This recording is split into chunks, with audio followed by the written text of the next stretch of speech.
What is up, everybody? We are back again. I know we took a long hiatus, but I'm glad Like 100 years. we took 100-year hiatus. But we are back again for the Big Star Show. How you feeling, Big? I'm feeling good. You know what I'm saying? I'm feeling good. Been a long time. We talked a little bit on the draft. We did a little bit of draft stuff, but other than that, we've been kind of just chilling. You know what I'm saying? So, um, I'm ready. You know what I mean? It's been like I said, 100 years. 100 years, but we ready to do that. Background, but anyway, so Is that y'all, background music playing? yeah, Okay. yeah, but I'm gonna just try to get the vibes a little bit. We'll go with that. Okay, but anyway, today we wanted to talk about a lot of the Dallas Cowboys new addition and basically, who we feel like is going to be day one impact and on both sides of the ball, and basically who do we think, might be on the bubble, You, because I think you might have to turn the music down just a little bit because it's making me where I can't hear you. okay, I'll turn it down first. What's up, Vondell? What's up, Lansky? Okay, is that still too loud? I turned it down.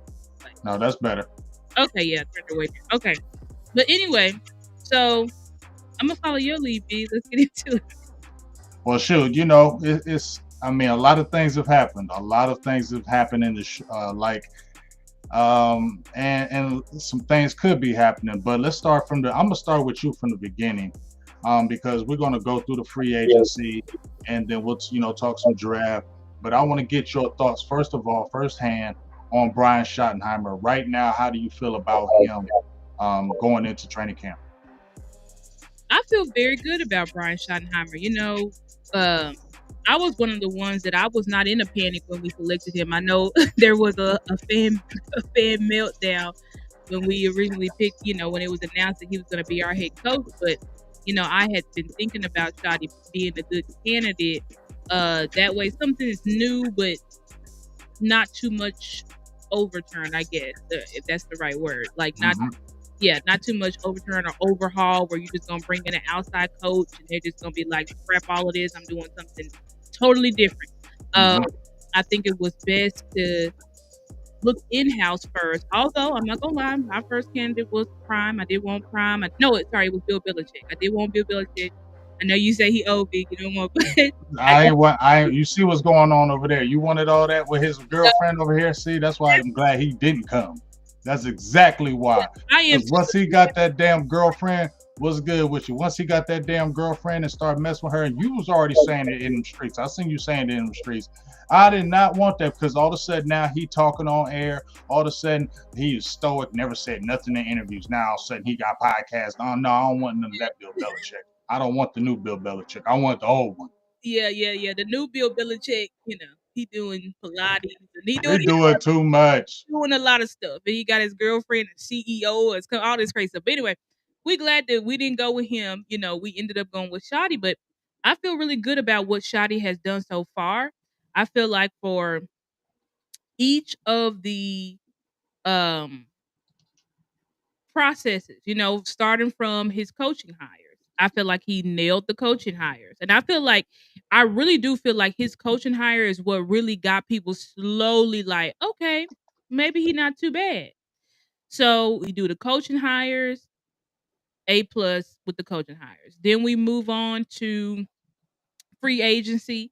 In free agency, we ain't gonna lie, was kind of rocky. I think I ended up giving free agency overall before draft like a C plus, C minus, somewhere in the C, maybe B minus, which is really a C. So it's like I gave us about a C, but I do think that um when we paired it with the draft, I do think we blew the draft. So that was the next step. I think he blew the draft out of the water. I think he did a great job, even though we didn't get a weapon. I was very angry about that, but the Cowboys did stick to their board. They got Tyler Booker, who was highly touted by my guy Boss Cowboy and Lou and Vach and the OC. Shout out to those guys, and then we got Donovan Ezaraku, and so it's just we got ended up getting 3 first round picks around like their grades were like 3 first-round picks in the top 3 rounds. So I definitely think Shotty nailed the draft. And then you add on, we get George Pickens, and then we find out from who was that? I think it was it Steven? I think Steven was the one who came out and said, "Oh yeah, Shotty had a big part in that." Oh It no, that was Will McClay. Will McClay, sorry, not Yeah, yeah. sorry. Will McClay came out and said Shotty had a big influence, and he was the one that kept putting pressure on them post draft to get that George Pickens trade done. And I feel like the George Pickens trade says a lot about Shotty because you know how people are in the league. They're like, well, if Mike Tomlin can't handle you, then good luck with Shotty or any other coach trying to handle him. But the fact that Shotty was saying, no, bring him here. I want him here. I want him here. I think that shows you the type of mindset. It shows you that Shotty is not scared. So he's not scared to coach. He's not scared to bring somebody in here just because they have passion. And in fact, that's what he wants. He wants players with passion. He wants players who love football so much that if their team is losing, they're gonna get upset. They're not just gonna be sitting there like, "Oh man, we're losing," Mhm, you know? mhm, mhm. So I think overall, I'm really excited for what Shotty has done so far. Of course, we gotta see what it translates to in September, but I think what he's done so far, I think is a great job. I'd have to give Shotty an A for what he's done so far. Yeah, definitely. I'm gonna definitely give him an A because he's number one. He's Libra gang. I've been trying to tell Mm, y'all about yeah. that Libra gang. Y'all don't be trying to listen to me. I'll be trying to get school y'all on these signs, man. Y'all be thinking I'm crazy, but I'm just telling you about backgrounds, dog. I ain't telling you about the everydays. I'm telling you about the backgrounds. And when Yeah. I seen first time, like I try to tell everybody, first time I really saw Schottenheimer, I think it was last year. I knew he was on board, but they started talking to him more, talking about with the run game, him coordinated with Mike now that Kellen Moore was gone. But one of the things that really jumped out to me when he first interviewed was his energy, his excitement. Like he was really like in tune into it. I liked it. And he was young. I don't want no old dudes. You know what I'm saying? He was young. You feel me? So, and he came from his pops, you know what I mean? So I was like, okay, but a lot of people were sour on that. Oh, old Schottenheimer, Marty Ball, you know what I mean? I'm like, Yeah. I ain't going off of that. I ain't going off of how y'all feel with that. I'm gonna just kind of see it my way. I like this energy and I like this infection, you know what I'm saying? And Yep. so then when I just kind of started studying, when I seen they was gonna, bring him in, when I first heard it, I was like, man, ain't moving the needle for me. But Mhm. then I said, let me just look at this. But I ain't gonna lie. Once I heard him in his first interview, I was like, okay, I'm doing background checks on him now because Yeah. he said too many things I was feeling. So Yep. I went on there and found out he was Libra gang. His birthday is one day before mine.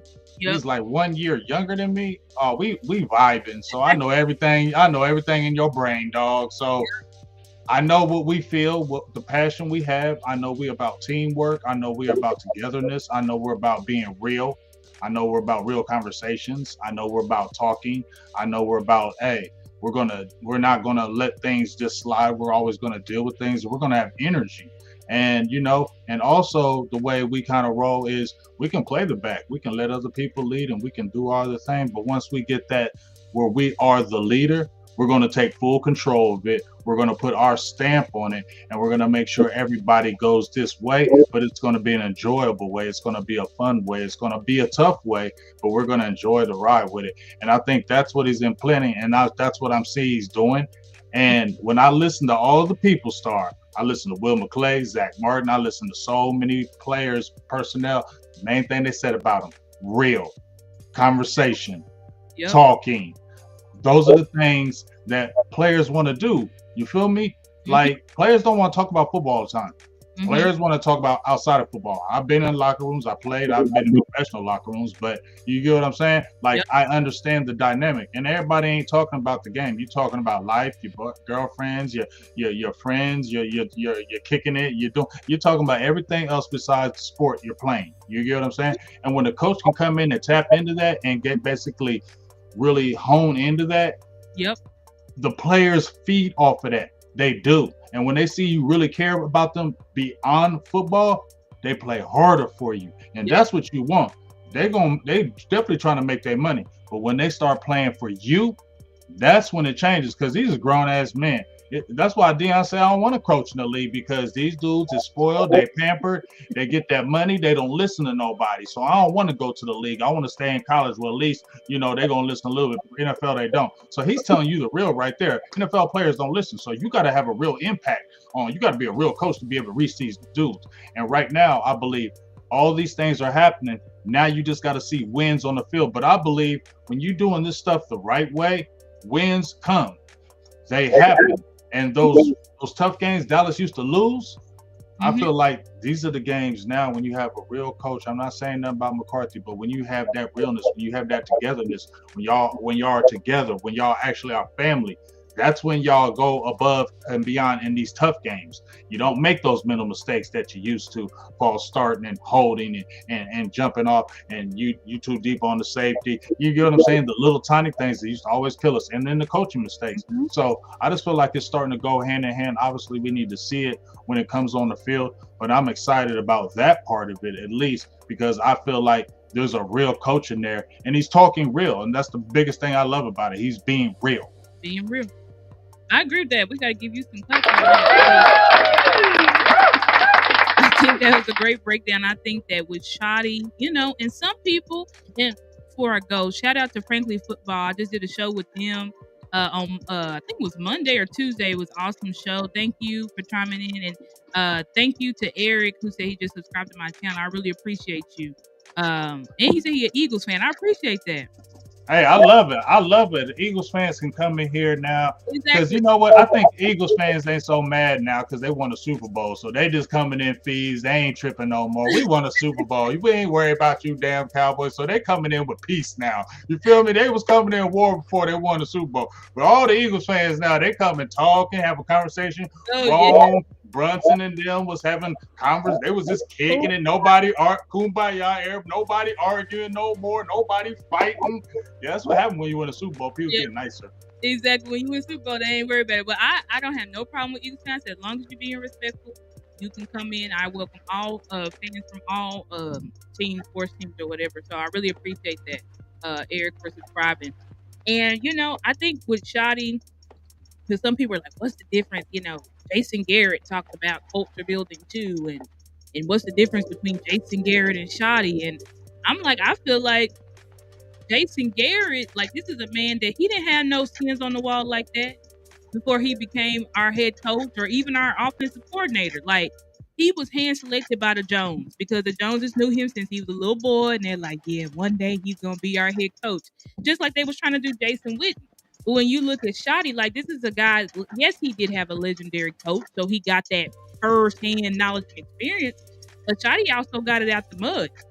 He didn't come in and automatically, now I'm an OC, now I'm a quarterback. So no, he came in, he was quality control coach. That's at the bottom. It's like you need to start at the bottom. You need to work your way up if you want to be something in this league. And I feel like with the guy that has 15 years of not head coach, but just 15 years of coaching experience, what makes him different. But then what you talked about, Big, is about his authenticity.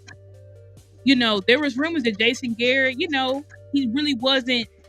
He always said the right things, very politically correct, and always had the right demeanor. But it's like, did he have the relationship with his It guy? wasn't real. Exactly. Like, do you have that relationship? And I feel like what Shoddy is doing, the first thing that Shoddy said was, "Listen, I'm great at football, I'm good at X's and O's, but who I am is a relationship person." And I think that we have seen him be just that. And I appreciate that. I appreciate a coach who didn't allow say, yeah, I'm a relationship person, but where are we seeing the connections being made? I'm seeing a lot of connections being made, especially with his leaders, but not just his leaders, with everybody on the roster. And I feel like he's really trying to, like you said, be that coach on a personal level, not just football, but on a personal level, because that's what brings the team together in times of conflict and strain and things like that. Is like, do we have this personal relationship and bond to where we feel like we can we can overcome adversity? But it's one thing to say it, but it's another thing to do it and to push your players to do it as well. That's why you see in these players, they going out together, they doing all this stuff because Shoddy is really pushing them. You need to build relationships, and you need to build relationships with people not just in your position group, but around the whole team, because that's what it's gonna take in order for this team to get to the next level, is that bond and that brotherhood. Yeah, totally. And just one quick exit, like Libra gang, like I try to tell you, I got a couple of people that work with me, and they're under me at my job, Star, and in the beginning, I've always been cool with them, but I felt like if I really wanted to get what I needed done and I really wanted the atmosphere I need to do, I need to really show me. So I really just built the relationships. I just really started talking to them every day, really asking about, what they do, just really started getting about their life, just having conversation. You feel what I'm Yep. saying? Yep. Once that happened, I'm trying to tell you, it's so easy at that job as far as what I deal with them because, there's always conversation now. And when it's conversation, it makes it easier. They will start doing those things that you don't have to ask. See, just like if you're coaching, I won't have to tell you that drill or to do that every single time because now we have a relationship, we have an understanding, we have a bond. So now you like, I know to do, or I'm gonna do that because I mess with you. So I'm Yep. gonna already be on that. I'm gonna Yep. already be studying that. I'm gonna already be training on that because I rock with you. You feel me? Yep. And when you don't really rock with your coach, you don't do those type of things. I'm trying to tell you. That's one of those small things. You don't be studying as much. You go out and kick it. I'm trying to tell you, those are things that happen. And when you see it in the game, like, what the hell's going on? Those are the things I'm trying to tell you. And I feel like he's creating that right now. And like you said, Jason Garrett, I ain't gonna lie, Star. I take offense when people say Jason Garrett and Shotty. I take real offense to it. I get mad actually because I ain't feel no Jason Garrett at all. He ain't nothing like no Brian Schottenheimer. I don't care what nobody try to spin it. I understand what the only thing they can try to spin it when they say, we ought to have the right kind of guys here. We on the right line. Yeah. Who does it? What coach don't want to have good players that don't get in trouble, that don't do dumb stuff? You get what I'm saying, Star? And what you said was Jason Garrett left from the Dallas Cowboys from being a player, went over to Miami, was a quarterbacks coach, came back over to Dallas and was an offensive coordinator, and then became the head coach. Schottenheimer been an offensive coordinator for multiple teams. He been a coach. You wasn't a coach. Right. Like you said, you was handpicked and they brought you in. So you really didn't have no skins, like you just said. This man has actually skins. He just ain't been the head coach. But he also said, I wanted to when it was my time, when I felt it was the right time. And now I feel like it's the right time and I'm going to go all the way in. And that's what I feel like he's doing. And I feel like this is the perfect storm and the perfect time. He doesn't have a team that's in full rebuild mode. That was just in what you call lame duck mode. Dallas got a team. That was lame duck. They weren't trying to do nothing for that team. I tried to tell y'all last year they weren't trying to do nothing for that team. I said when they said that all in, I said they ain't doing that. They ain't doing none of that all in. They waiting for him to be done and get out of there. And then when they get that guy they want, they go do things. And now they got a handpicked guy who's homegrown. Mike McCarthy wasn't homegrown. They brought him in because he won a Super Bowl, but he wasn't homegrown. So Schottenheimer got skins on the wall. He homegrown. He gonna have a longer leash, and I believe what he's gonna create is good. But I want to talk about a few things as far as the free agency tip. Mm-hmm. All right. So I love how we got Osa. That was the key. I thought that was the key. I don't care how they try to play Osa like he ain't all that. Yeah, we understand he wears down in some games, but Osa is a good, steady player that you need to keep on your team. You get what I'm saying? Like, he's the type of player, he needs to be on your team. He's not great, but he's very good, and you need those type of core players to stay with you. Right. You get what I mean? So that was an important signing to me. And then Shotty went out to dinner with them, took them out. Like, you feel what I'm saying? And also was already talking about, I'll run through a wall for this dude. Boom, you got him. So then you see just the little pieces that they got. I like the Solomon Thomas pickup. You know what I'm saying? He's an active player on the line of scrimmage. I know we need the one tech. I know we need the big boy. I know we need that. That's for sure. But I like him as a good rotational player. He's a hard worker. He plays 100 miles an hour. He's a leader. That's the biggest thing. He's a locker room guy. He's a leader. Yeah. And I think he's not trending down. I think he is still. And White Cotton was his coach at the Jets. So I feel like that's a good marriage. And I also feel like Sanborn and I think Kenneth Murray is going to be an underrated pick, Star. I understand why they hated on Kenneth Murray. But I feel like him getting with Eberflus and getting around this core, he's going to be a better, more disciplined player. What you think? Absolutely. I was through the moon. I was shocked that so many people were down on Kenneth Murray. I was like, I love Kenneth Murray. And it's like, I understand that, they say when he misses big and stuff like that. But I'm like, listen, the guy has all the tools that you need. And he doesn't have, there's no fear in him. It may be like, oh, maybe I didn't diagnose that correct or something like that. But that's something that's a coaching thing, I feel like. But when you look at the physical tools that he has on the field, and then you look at how the Titans brought him in and he was the locker room captain the year one, you know what I'm saying, that he got there, that speaks to the type of player that he is. Whether you think, Sanborn, who allegedly, people say that he's really good. I know he was more of a special teams guy, but it looks like here Eberflus may actually start him. Because I mean, when we look at the notes from shout out to all the beat reporters that were at OTAs today, but they said the linebacker starting is Sanborn and Kenneth Murray. But I knew when we got Kenneth Murray, Kenneth Murray is Eberflus's prototypical linebacker. Eberflus like to play a more like cover two, Tampa two type, and that's exactly what Kenneth Murray was doing over there with the Titans. So he's a linebacker that, yeah, he can come downhill, but he can also drop back and cover. You know what I'm saying? So Mm-hmm. I think that I think people not talking enough about Kenneth Murray, and I believe he's gonna have a huge impact on us because I think he just needs whatever he needs to be worked on. He just needs to be coached up. You know what I'm saying? Like just coach up, help him with the diagnosing the plays and all that stuff. But as far as just his actual tools, I believe he's got it. And I think that with Sanborn, I think Sanborn is a guy that Eberflus clearly trusts. And he's got the instincts. He may not have the athletic ability, but he's got the instincts to be a very good linebacker for us. So I'm really excited about those two, but especially Kenneth Murray because a lot of people are not talking about him, and I think he's going to surprise a lot of people, and he's gonna be one of those players that stand out, especially with Overshown being off the field because he's still recovering from his injury. Yeah, and I think the other thing is continuity. See, I don't think enough people are talking about it. We just talked about Schottenheimer. He's homegrown. He's been with the program since 22, right? Yeah. And then Eberflus was with the program years back. We remember because I wanted him to take over the defensive coordinator and Rob Marinelli moving on. But then it didn't happen like that. He went over to Indianapolis. So right there, you got Schottenheimer, who's homegrown. Eberflus was already a linebackers coach for like 5 or 6 years with Dallas, so he already knows what's going on. He knows how the Joneses work. You get what I'm saying? So I understand. I like that dynamic right there. Yep. It's not an out. Dallas likes to keep insiders, right? And these guys are pretty much insiders. So you're keeping the continuity. So if your guys are having new coaches, these aren't new coaches that Dallas hasn't seen before.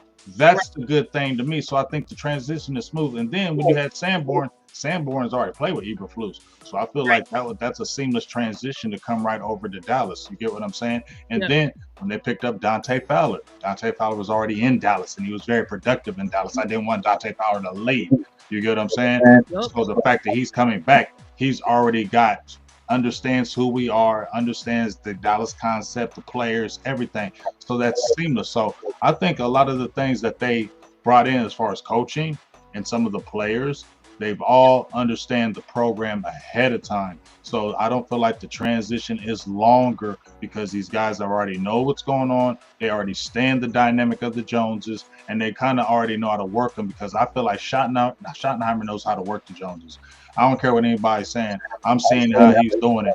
He knows how to work them Joneses, dog. Like I know he knows how to work them. He knows how to get at them and knows when to go at them, and when to chill, and when to kind of do this and when not to do it. And that's what you want as the coach with these dudes. You need that type of coach that can do that. And he ain't scared to say it. I love how he been in them interviews when they be talking and they be right there and he be like, we be having real conversations. Yep. And they ain't always good, but we having real conversations. And I like how he says it right there in front of him, and he don't hide it. I go out? No, I can still hear you. Hold on.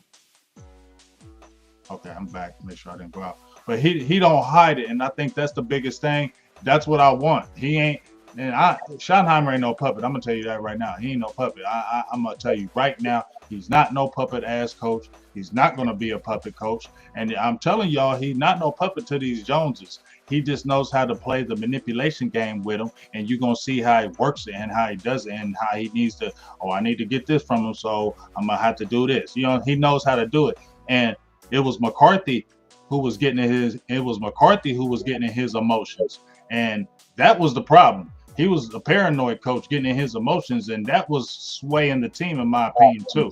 We need somebody who's not going to be doing that. Now, I ain't saying Schottenheimer going to be perfect, but I just like his direction. Yeah, I think, and I agree with that. I think that Shotty is a coach. You know, people have questioned, you know, is he a puppet? He's going to be controlled. But I'm like, I don't see that. I see him challenging. What's up, my girl? That's my girl, Mickey. What's up, Mickey? Glad to see you. I know we do our show every Wednesday. We missed this week. So I had a lot of work to do. But thank you for being in the chat, sis. But yeah, with Shotty, I think I agree with you, Big. I think I see the exact same way. Like, I don't see a person that's controlled. I see a person that is a diplomat or a politician, like someone who knows how to work the game. And there was something that Michael Lombardi said. He's a former GM. I think he won Super Bowls and stuff. I like listening to him. They bring him on the Fan every once in a while. And he said, I don't think this was on the Fan. It probably was on Pat McAfee, one of the sports.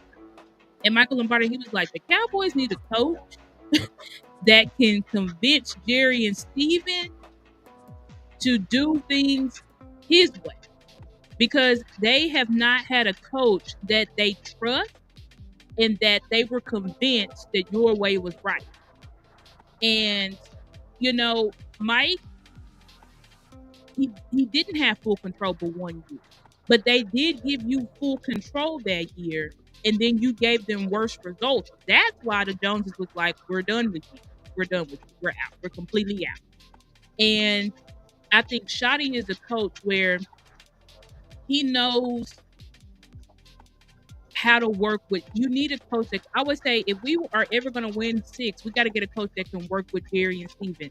Not against, because against don't work. You know, if you against, you're going to be just like Mike, chunking up the deuces. You're going to be like Jimmy Johnson, chunking up the deuces. You're going to be like Bill Parcells, chunking up the deuces, because the relationship does not work. But if you can have a coach here that Jerry and Steven trust, and then they see results, I think Jerry and Steven will start ceding power. But they're not going to cede power when they feel like you don't know what you're doing. And when we did things my way, we had better results. So right. It really is, and they are setting up Shotty for success. And I was like, listen, the best they gave Mike McCarthy was Brandon Cooks and Stephon Gilmore.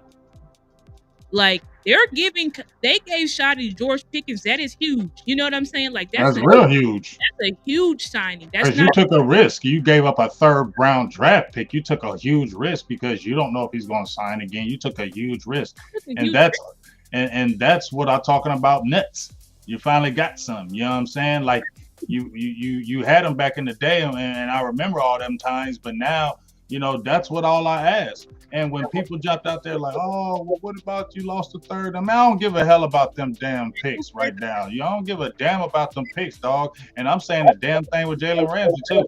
F them picks. Go use a 4th rounder and go spend a 4th rounder if they want a 4th rounder and go get his ass. And who cares? Let's take a chance. Like, why not? Why not take the chance? You got the coach you want. You got a relatively still young team. You just got Pickens. Your offense could be fire. Your defense could be good. You still got a good base. You need some cornerbacks. And if you got him, what Ramsey does, it makes it easier for everybody else. Because now what I was talking about, you don't have to bring that rookie Revel back. I don't want him playing early. Like, I want him to take his time and come back. If you got to redshirt him as much as you can, that's fine. If you get like a Ramsey, because this is what I'm saying. Don't force this young kid, because if he's not going anything through camp, he's going to be already severely behind in the NFL game. He's going to get torched up. I don't care how good he is. You know what I'm saying? Athletically, he's not going to be ready for that life. So, and then you still talking about Trevin Diggs is still on the mend. Bland, okay, we like Bland. But you bought Kyer Elam. We don't know nothing about him. You know what I'm saying? He first rounder, but we don't know. Buffalo wasn't giving him no high marks. Then you talked about I like Butler, but he's still coming back from injury too. If you get a Ramsey and you get a Butler, now I mean if you get a Ramsey, then Bland. I like Bland in the slot. I've been telling everybody from day one. I love Bland from the slot. I Yep. said this ain't my money, Star. This ain't my money, Star. But if I'm not doing it. I don't want to do the number one corner money for Bland. I ain't hating. Get your money, dog, to go get all of it. If you got it, go get it. But just for me, I don't think he's the number one type guy. And and so get back Diggs. You feel me? Get on that outside. Get well. You got a Ramsey right there. Because they said after 2025, the money ain't guaranteed no more, dog. So y'all got to out if y'all picked them up. Yep. Are we dying if you lost the third and fourth rounder? I saw the Rams and these other teams lose third, fourth round, first rounders, and second rounders. They bounce right back and get right back in it. Dallas will be okay. We'll be okay. We've held on to picks for years, and where is it gotten? It's like, listen, go out and get these players. If these players that you know can add to your team with championship pedigree, I ain't giving him no second. Yeah, that's too high. That's all right, Church. Hell no, Todd. You my dog. You my dog, Todd, but I can't give him no second and a fourth. Hell no. He ain't. Not at 31. Not at 31. But he can definitely still come in here and help us. You know what I'm saying? There's been conversations of maybe him playing safety or whatever. I'm like, listen, just bring him here to the team because we know that he is better than our safeties. Anybody we got. Exactly. It's like go ahead and bring him in here. And I agree. And I'm liking what I'm hearing is that Bland is practicing first team, but in the slot. I was like, yes, because that is who Bland is. I heard him mad though. He probably is a little bit mad because he want to get that. He want to get that big corner money. But it's like, Bland, we've seen you enough on the outside to know that is not your strong suit. We can keep you out there, but you are best in the slot. You do not have the high end speed that it kind of takes to cover number one wide receivers here in the NFL. Unfortunately, we've just seen you get torched too much. So it's like, but we know you're still a great player with great ball skills, but we need to put you in the right position. So I'm glad that the Cowboys are not just, because typically it's like with the Cowboys move Bland, they be like, no, he's an all pro, he's outside, we're keeping him outside. And maybe that's the Shoddy effect. The Shoddy effect, Eberflus, whoever is like, no, we think you feel be better in the slot. And I like that type of mentality. I like how we got these new coaches to come in here and look at the players with fresh eyes. There's no sponsors. They're just evaluating talent and saying, for my scheme, this is where I feel like you would fit best. This is where I feel like you would shine best. And I appreciate that because I just feel like it's the little things that Dallas needs to do and change in order to really push and, get over that hump. Like you were saying, like it's the little stuff like togetherness and making sure players are on one accord and not up all night when you got a playoff game the next day. Like simple things like that can be the difference because when you look at these other championship teams, they're doing the little things. Like, yeah, when you look at talent, it's like, yeah, we can compete, but why is it that constantly in these tough games we're competing but we're not winning? We're competing but you're not winning. And so you got at that point you're going down to the detail. And it seems like this, from what I've heard about the players, from all the players, they're saying details and energy. That's the thing that I keep hearing. Energy and details. And I know Mike McCarthy said a lot about details, but I think with Shoddy, Shoddy to me is approaching this whole thing like he sat in the passenger seat looking at Mike. So he knows where Mike did good and he knows where Mike made mistakes.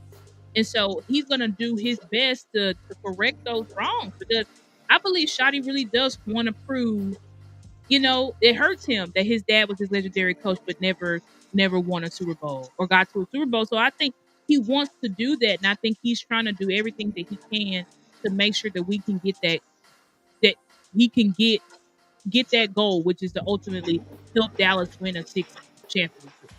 Well, I totally agree. Here's my thing with this Star. I'm gonna keep saying Libra game because y'all gonna understand this Libra game. Y'all gonna understand it. But when you just said, "Oh, I think he want to prove," he definitely want to prove. I'm gonna tell you right now, he 100 billion, 1,000, 800 million% wants to prove these critics wrong because the first thing they started doing was dissing him as soon as he got on. Brian Schottenheimer, 25 years. I'm not even Mimi Kings, who love everybody love her. She was like, I don't know about the hire of Schottenheimer. Like there's a lot of people doubting him, and that's why I know he's like, okay.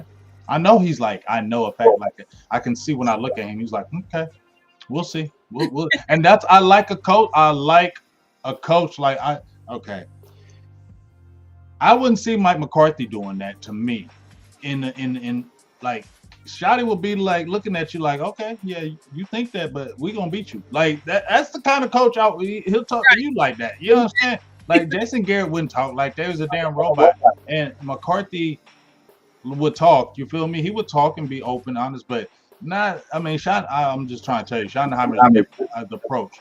And I also heard. I think I seen Tuck and I seen some other people say, "Well, is it?" I think Botch had brought it up too, where is it just Mike McCarthy fatigue? Because I seen Wanye saying, happy again, and whenever there's a new coach, everybody's always happy when the new coach is here. Everybody loves what the new coach is doing. We just love it here. But honestly, I just feel like this is different because I don't feel like this is just something that he's throwing out there for because this is new and fresh. This is going to be a standard. Yep. This is what it's going to be here. This ain't going to be no flash in the pan type thing. This is going to be the standard here. This is what we're going to live by. Because if you've been listening to him talk, that's what he's been talking about. This is going to start being the standard here. This is what we're going to start doing here. This is what we're going to be here. And when he talks like that, I like that because it gives me that confidence when we go in these games. We didn't go in these games confident like that, in my opinion. We didn't go in these games like that. I just felt like our coaching wasn't confident when we went in these games. When we went in them Niners games, they knew they could whoop our ass. You heard the damn coach come out himself in 21 said he was all nervous. I thought the team was nervous. What? I don't think Schottenheimer's saying that. I don't think Schottenheimer's telling my players, oh, we was all nervous. No, he ain't saying that. No, he ain't. I guarantee you Schottenheimer's not going to say that. He's not going to sit out there and say, oh, they was nervous. We was all nervous. He's not going to say that. I like him because bro, I'm trying to tell you, it's getting me excited because I feel like we got a coach that's going to go in these games now. Like, we don't give a F about you. We're going to win this damn game. That's the kind of coach I want. I want a coach like that says F you. I don't give a F about your team. We're going to win. Schottenheimer has the attitude. I'm telling you. And that's going to breed it to the team. And we're going to do the right things. And that's why we're going to beat you. And this is the type of schedule. And people are like, oh, this ain't the right time to have a new coaching schedule. No, this is the perfect time to have the new right coach with this type of schedule because I want to see this team with this coach beat the teams that they always lacking and lose against. I have some confidence that it's going to change this year. I think so too, Big. I think that Shotty is going to surprise a lot of people. I think this team is going to surprise a lot of people. And I think that this team is carrying a chip on their shoulder. And this team, I know they want to win. And when you look at somebody like Mike, Mike's issue was that he wasn't a motivator. He's more of I'm a CEO type of coach, X and O's. I make sure we got the right practice plan and we GPS numbers and all of this stuff. But when it came to motivating and getting your team up for these big games, it's like he didn't know how to handle it. And so he was more so relying on the players and then shout out to Tuck because he had one of Mike McCarthy's former players, I think Blackman or something like that, William Blackman or something. And he was saying how, Mike McCarthy in Green Bay, he relied heavily on the leaders. Like he was trying to be the coach, is going to get people up and get excited and we're going to win. And that's just not his style. His style is, listen, I did everything in the week. Team leaders, it's your job. Get the players up to play and perform. And unfortunately, that's not the type of coaching that can work here at Dallas. And I think that Dallas needs, like I said, the players keep talking about energy. And Dak even said that Shotty, in the middle of OTAs, called out the coaches because he was like, basically, like, what the F y'all doing? Like, this ain't the energy that I said that I want to be seeing. Period. I know we just at OTAs, but I need more. And I think that that's what you need from a coach. You need a coach gonna hold everybody accountable, and a coach that is going to make sure that on game day his team is prepared. Because Mike would say all the time, "Yeah, we're ready to go. Yeah, we're gonna win. Yeah, yeah, yes, I'm confident." And then we go in and get blown out. So that showed me that that was just coach talk. That was just typical coach interview talk, but it wasn't real because we wasn't seeing the results. So I do think that Shotty is doing everything he can to put our team in the right position to be successful. The players, though, have to go out and execute, and Jerry and Steven got to stay out of the way. Just continue. I like what Jerry and Steven do. Just continue to support him, help him, listen to him, but don't call the shot. Let I want Shotty to be able to pick every single player that's gonna play game 1 September. I want him to approve of every single player, like every player that's on this field. I feel earned it. We didn't hand out jobs; they earned it, and I think that that's what he's trying to build, this culture of competition. The players talking about they play basketball so much, and they playing this and they doing that. And then he took everybody paintball and all this stuff because he's really trying to push the team to have this competitive spirit, have this competitive nature, because that's the only way that we're gonna be able to win these big games with true competition and letting and having every player know that I'm on the field because I earned it, not because I'm the most paid or because I'm the number one draft pick or the first round draft pick or whatever. I'm on the field because I earned this. I earned this spot. Yeah, and I feel that. And let me ask you, because we were talking about what players that you think are going to come in and make an impact right now. Yeah. Who is, I mean, obviously, let's go on the offense. One person, let's say from free agency, not even offense, just free agency. What one person do you think will make an impact from free agency? For sure, Dante Fowler. That's why I bumped up our grade. I think I had it at like a D or a C minus. I think I might have put it at like a B minus because of the Fowler pickup. Because Fowler is 100% a pass rush specialist. You know what I'm saying? And he's the guy. This is the walking. I mean, he went to Washington, who had what 10 plus sacks, and that was with very limited snaps. So it's like, imagine if you actually gave him more snaps. People forget, like, Dante Fowler used to be that dude. You know what I'm saying? Like, he used to be that dude. Unfortunately, he went to a couple of teams and kind of got buried under the depth chart and stuff happened. But, I think that he's still that guy. It's all about just giving him those opportunities. So I definitely think Dante Fowler is a guy that we know for sure is going to come in here day one and is going to really help us. And I would say as well, because we did most of the free agency with defense anyways. And you know what? I will throw this name out here. Javonte Williams. I don't know if we're going to get somebody. I would love if they want to get an upgrade and trade a pick. If Shotty's like, listen, I don't like this. I want something better. Get it for him. Whatever Shotty wants, get it for him. But I do think that Javonte Williams is our low risk, high reward player, to where we only paying him like a couple $1,000,000. But we got to remember, when he was coming out of UNC, he was special. His rookie year, he was special, but unfortunately, those injuries derail him. And so, what they're hoping for is that he can really get back to who he was prior to those injuries. Now, of course, he says he feels good and all of this stuff, but the players always say that we got to see it on the field. But I do think that he is a guy that could really help us. And I think, if you're going to look at his past year's films with the Broncos, they were not running a scheme for him. They were running a zone scheme, and he's not a zone runner. He's a power gap scheme runner. He's a one cut and go. He's not going to be doing twists and turns and spins, and I'm going to do the cut back, and I'm going to do like that's not him. So I think that if he looked a little bit wonky in the Broncos offenses because that offense was not for him. But now he's coming to a scheme where I think we're going to run more power, gap type of scheme, especially with running the football, and that it's going to fit him like a glove, because you got to look at somebody like Clayton Adams, who took, I forgot, what's his name? James Conner, who was a jag, and then all of a sudden he comes with this new scheme and all this stuff, and then all of a sudden James Conner gets back-to-back 1,000-yard seasons. So I definitely think that we've got the coaches in the right place to really push these players. But yeah, those were the two players that I would say I think Javonte Williams and Dante Fowler, I think, will be an impact day one. And this is pending if we don't go and get another running back.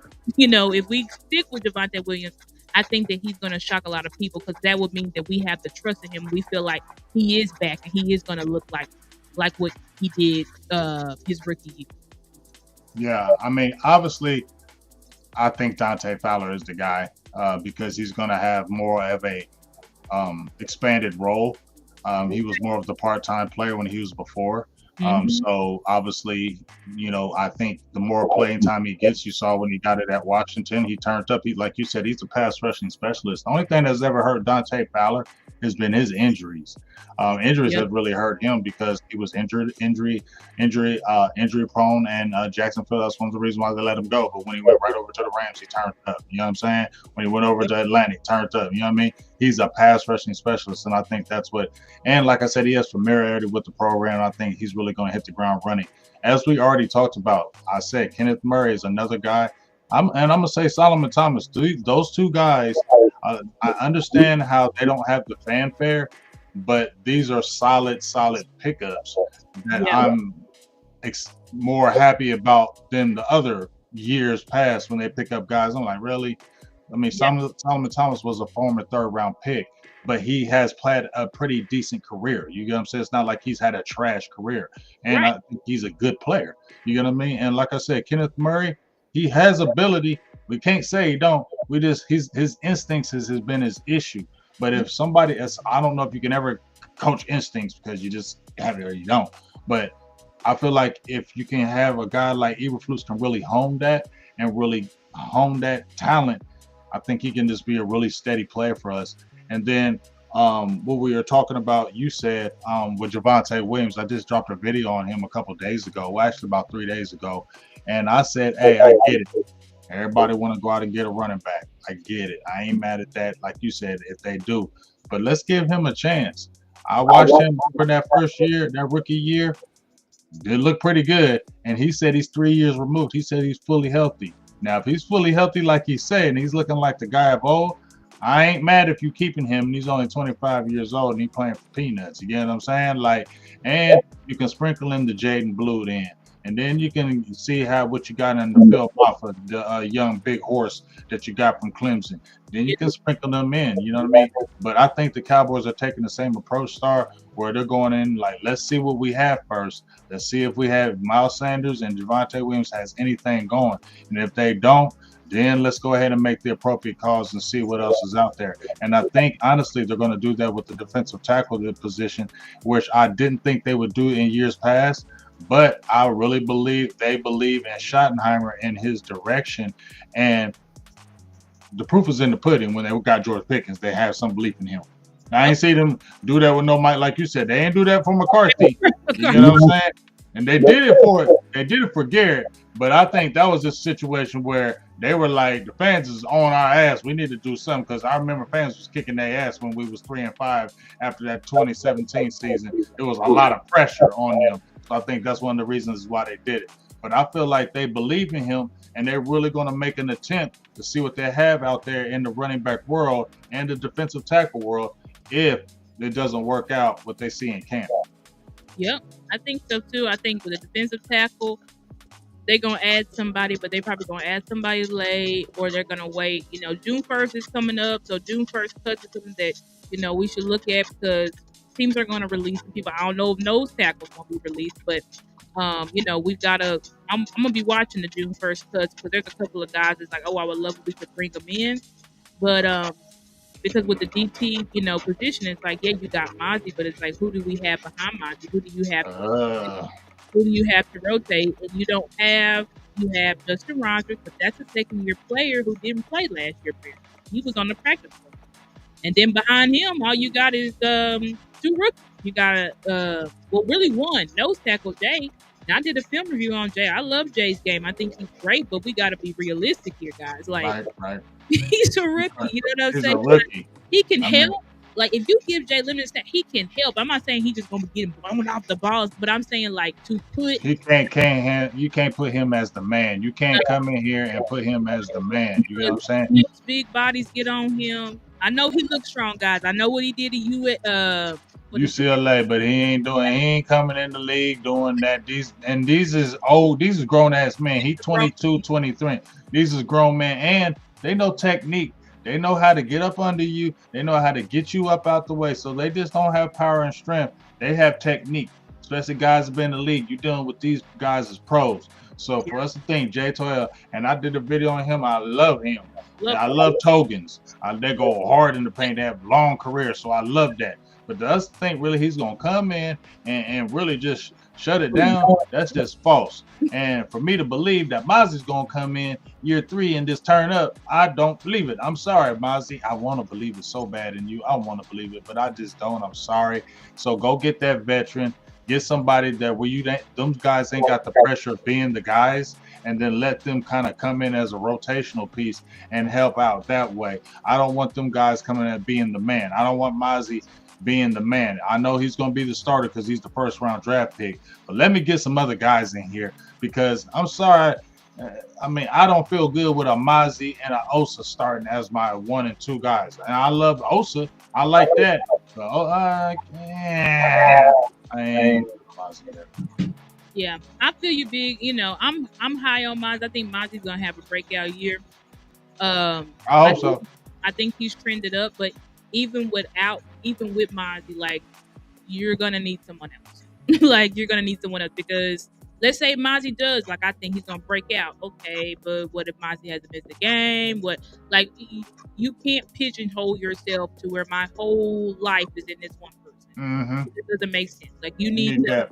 you need depth. It's just like Philly when they went to the Super Bowl in 2022. They had Jordan Davis and stuff like that, but they're like, we need to go get some more vets because this is not. You need more. Like you can never have too many nose tackles. You know what I'm saying? So it's like we need to get somebody in there because we know that that's essential. And yes, I am happy as hell that we got Pickens and all the additions. I'm happy as hell with what we've done from the off season to the draft to everything. I'm ecstatic about it. But we do have some positions that we're gonna have to get corrected if you want to be serious, you know. And Shotty, he said that the game is won in the trenches, and when you look at all of the NFC East, the trenches is strong. And I'm like, yeah, especially defensively, the defensive tackles in our division is crazy.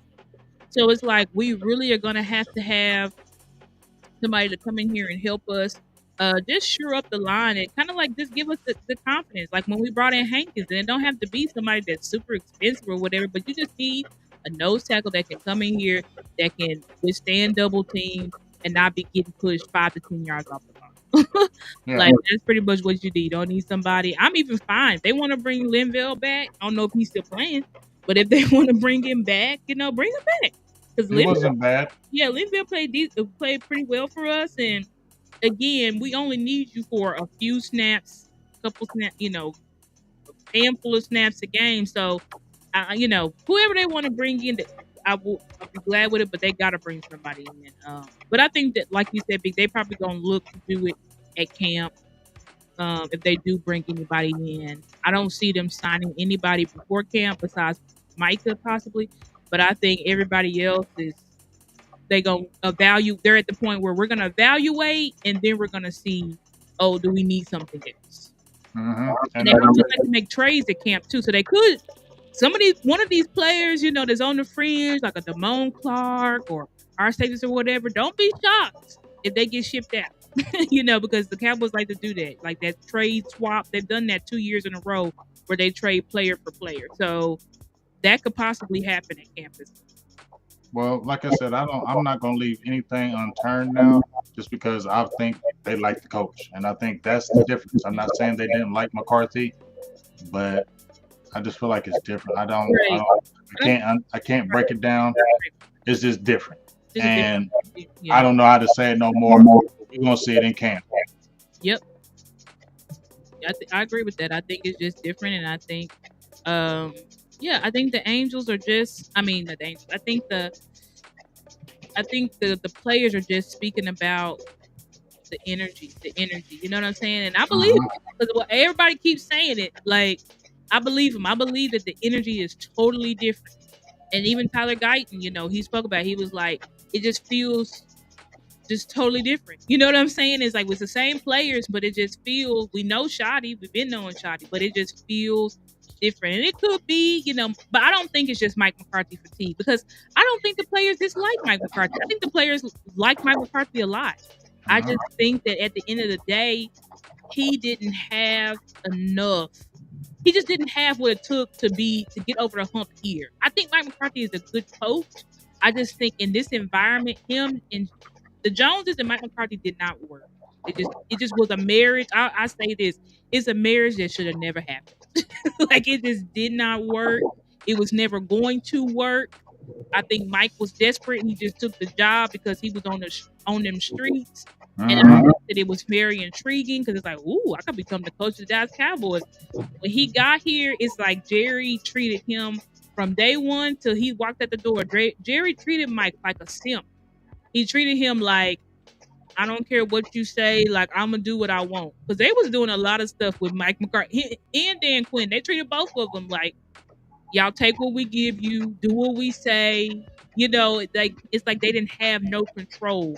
And I believe that if you look at Dan Quinn, couldn't do shit here, but as soon as he goes to Washington, they in the NFC Championship. So I think some marriages between owners and GMs and coaches is just not good. And Mike McCarthy and the Joneses was just bad.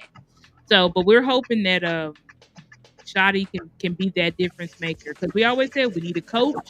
And we need a coach that can coach in big moments because I feel like in the biggest games, we just really get out coached. Mhm. Like that's the why you go in and your players is looking weird. They all pros, but then go and play our game and like they don't know what the hell going on because it's like we just didn't have the coaches. We never had the game plans. We always go into playoff games undisciplined. It was just little stuff that was just killing us, killing us at Yeah. the moment. So hopefully, Shotty can clean that up.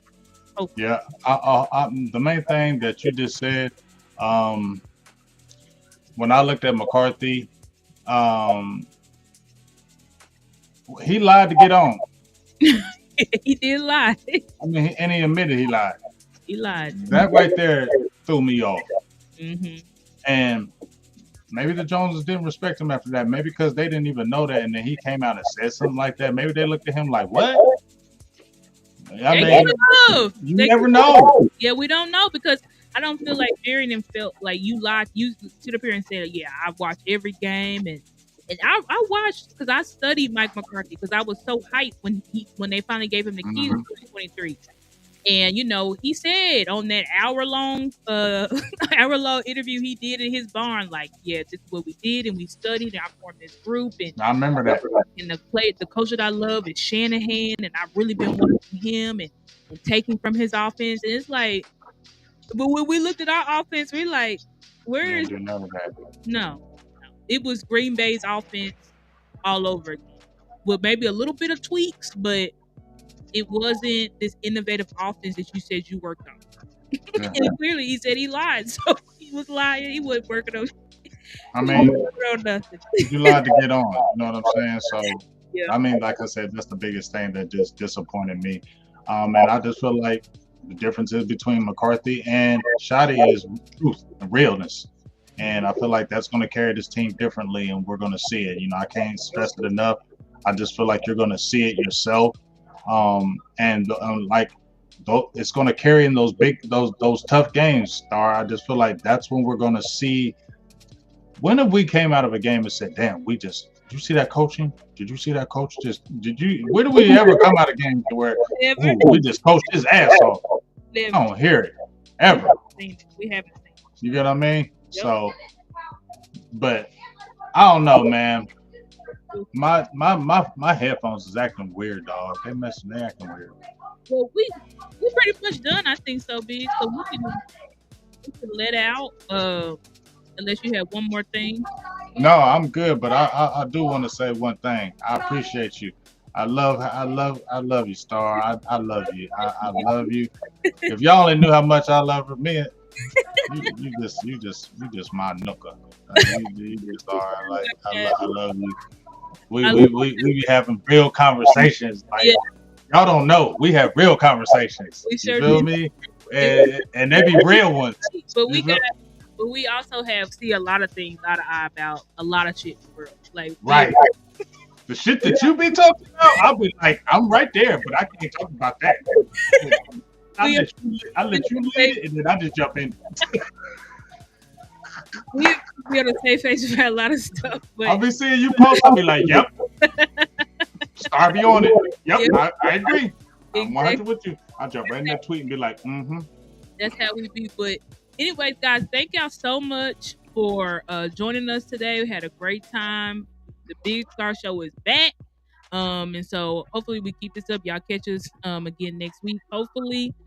Shout out to everybody in the chat. Really appreciate y'all. On y'all's way out. If y'all could please like our both of our streams on both channels.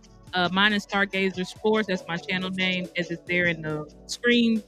But yeah, please like the video, please share, and please subscribe to our both of our YouTube channels. I really appreciate y'all so much. Oh, and donate to our cash apps. Mine is on the screen, and BJJ, I think. Nah, it's cool. I forgot to put it on. I'll put it up there next time. Oh, we got it right here. Your girl put it on there. And then that's also She don't play. She don't play. Cash app, so please donate to his cash app. Please. And she also put the link in there for on his channel for if y'all want to do membership subscription. So but thank you so much.